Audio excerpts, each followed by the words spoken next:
आज supreme court ने साफ साफ कह दिया कि नीट की परीक्षा फिर से नहीं कराई जाएगी। सुप्रीम कोर्ट ने उन सभी पिटीशन को खारिज कर दिया जिसमें नीट का एग्जाम दोबारा कराने की मांग की गई थी। फैसला सुनाते हुए chief justice DY Chandrachud, justice JB Pardiwala और जस्टिस मनोज मिश्रा की बेंच ने कहा, यह सच है कि पेपर लीक हुआ है, लेकिन यह लोकल लेवल पर था। बड़े पैमाने पर, लार्ज स्केल पर पेपर लीक के पर्याप्त सबूत नहीं मिले।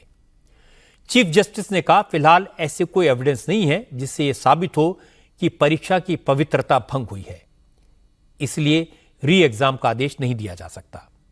हालांकि कोर्ट ने यह भी कहा, इस मामले में अभी सीबीआई की जांच चल रही है और अगर भविष्य में पेपर लीक के और सबूत मिलते हैं, अगर जांच के दौरान कोई दोषी पाया जाता है तो उसके खिलाफ एक्शन लिया जाएगा।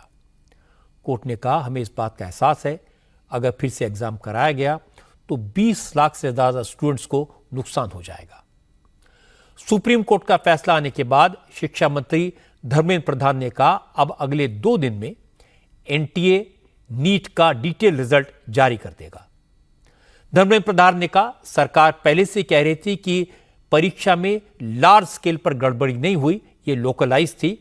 आज कोर्ट ने इस बात पर मोहर लगा दी, लेकिन जिन लोगों ने धांधली की, जिन लोगों ने छात्रों के भविष्य से खिलवाड़ किया, उन्हें बख्शा नहीं जाएगा। जयते,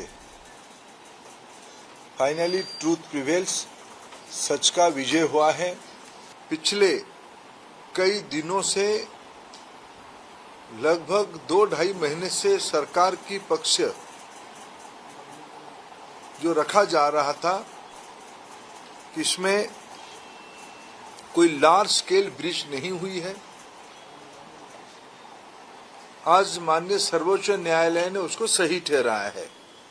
ये सारे प्रोसेस में जो अव्यवस्था हुई, उसमें से जो लोग इन्वॉल्व है, किसी को भी बख्शा नहीं जाएगा। सभी के ऊपर कड़ी से कड़ी कानूनी कार्रवाई की जाएगी। ट्रांसपेरेंट, टेम्पर फ्री और जीरो एरर एग्जामिनेशन सिस्टम बनाने के लिए प्रधानमंत्री नरेंद्र मोदी जी की नेतृत्व की सरकार कमिटेड है। नीट पर आज सुप्रीम कोर्ट ने बड़ी समझदारी वाला फैसला दिया। यह सही है, इस बात का कोई एविडेंस नहीं था कि पेपर लीक का असर सारे के सारे एग्जाम पर हुआ। पेपर लीक लोकलाइज था, जहां गड़बड़ हुई वहां एक्शन होना चाहिए, वहां के लोगों के पेपर भी कैंसिल होने चाहिए। क्योंकि पेपर लीक लार्ज स्केल पर नहीं था, इसलिए बाकी स्टूडेंट्स को फिर से इम्तिहान देने के लिए कहा जाता तो यह उनके साथ अन्याय होता।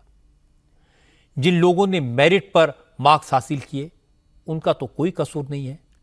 सुप्रीम कोर्ट ने अच्छा किया, उनके हितों का ख्याल रखा।